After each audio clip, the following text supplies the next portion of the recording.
Assalamualaikum warahmatullahi wabarakatuh. Perkenalkan, saya Siti Deli Masruroh dari IAT 4D Perguruan Tinggi Institut Ilmu Al-Quran Jakarta. Nah, jadi di video kali ini, topik yang akan saya bahas yaitu mengenai kitab Shahih Ibnu Huzaimah dan Shahih Ibnu Hibban. Baik, tidak usah berlama-lama lagi, mari kita simak videonya. Baik, saya akan membahas Ibnu Huzaimah terlebih dahulu. Yang pertama ada biografi Imam Ibnu Huzaimah. Nah, Ibnu Huzaimah ini bernamakan lengkap yaitu Abu Bakar Muhammad bin Ishaq bin Huzaimah An-Naisaburi. Ibnu Huzaimah lahir pada bulan Safar 223 Hijriah atau 838 Masehi di Nisapur atau Naisabur. Nah, Naisabur sendiri adalah sebuah kota kecil yang terletak di bagian timur Laut Iran. Beliau hidup pada periode permulaan abad ke-3 Hijriah hingga awal abad ke-4 Hijriah.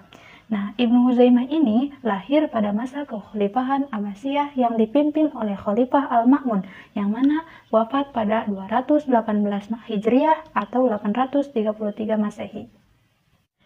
Nah, yang kedua ada identifikasi kitab.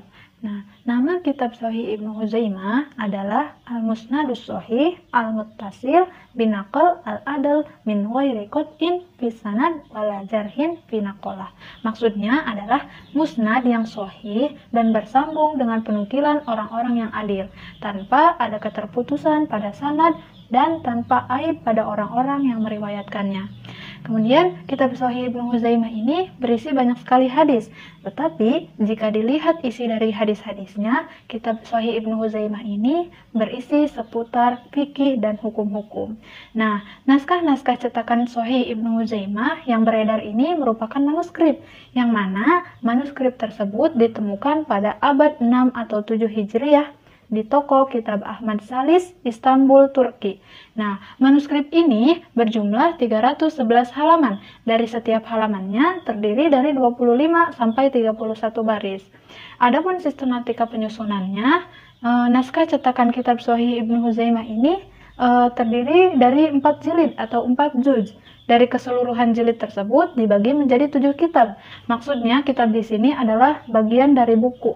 Nah, ketujuh kitab yang dimaksud secara berurutan yakni yang pertama ada Al-Wudu, As-Salat, Al-Imamah, Al-Jum'ah, As-Siyam, Az-Zakat, dan Al-Manasik.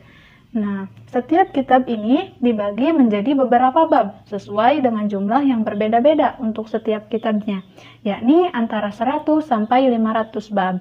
Untuk 4 kitab bagian awal, setiap babnya diberi nomor urut dari awal sampai akhir.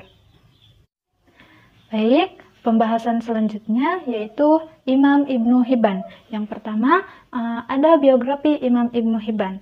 Nah, Ibnu Hibban ialah bernama panjang Muhammad bin Hibban bin Ahmad bin Habban bin Mu'az bin Ma'bad bin Sa'id bin Hadiyah Ibnu Murrah bin Sa'id bin Yazid bin Murrah bin Zaid bin Abdillah bin Darim bin Hanzalah bin Malik Ibnu Zaid Mannah bin Tamim At-Tamimi Ad-Darimi Al-Busti As-Sijistani. At-Tamimi ini adalah nisbat kepada Tamim atau moyang kabilah Arab yang terkenal dan yang bersambung nasabnya sampai kepada Adnan. Ia dilahirkan di Afghanistan, tepatnya di kota Bust, salah satu kota di pegunungan sebelah timur Sijistan pada tahun 270 Hijriah atau 884 Masehi. Dan beliau meninggal pada tahun 354 Hijriah atau 965 Masehi pada usianya yang ke-80 tahun. Baik, yang kedua ada identifikasi kitab Shahih Ibnu Hibban. Nah, judul asli dari kitab Shahih Ibnu Hibban ialah At-Taqasim wal Anwa'. Yang mana nama lengkap kitab ini sesuai yang diberikan oleh penulisnya ialah Al-Musnadus Shahih ala At-Taqasim wal Anwa min ghairi wujud qat'in fi sanadiha wala thubut jarhin fi naqliha. Maksudnya adalah musnad yang sahih berdasarkan pembagian-pembagian dan jenis-jenis tanpa ada keterputusan dalam sanadnya dan tanpa tetapnya cacat pada orang-orang yang meriwayatkannya. Nah, kitab Shahih Ibnu Hibban ini berisi kira-kira 7.448 hadis. Nah, terdapat sekitar 4.801 hadis yang sama-sama dikeluarkan oleh Ibnu Hibban dan Imam Bukhari Muslim atau salah satu dari keduanya. Kemudian sisanya kira-kira sekitar 1.647 hadis yang tidak terdapat dalam kitab Sahih Bukhari dan Muslim. Adapun penyusunan kitabnya, Ibnu Hibban ini berbeda dalam menyusun kitabnya seperti gurunya, yaitu Imam Huzaimah, yang mana sistematika penyusunan kitab yang digunakan oleh Imam Ibnu Hibban itu menggunakan tartib mushafi. Maksudnya tartib mushafi adalah diurutkan seperti urutan Al-Quran, yang mana setiap Al-Quran itu terdiri dari juz-juz. Setiap juz mencakup surat-surat dan setiap surat mencakup ayat-ayat. Sebagaimana sulitnya bagi seseorang untuk mengetahui tempat ayat tertentu dalam Al-Quran kecuali dengan menghafalkannya. Nah, sehingga seluruh ayat akan berbeda di depan kedua matanya. Maka demikian pula sulit baginya untuk mengetahui hadis tertentu di dalam kitabnya ini apabila dia tidak pernah bermaksud untuk menghafalnya. Terima kasih sudah menyimak videonya sampai akhir.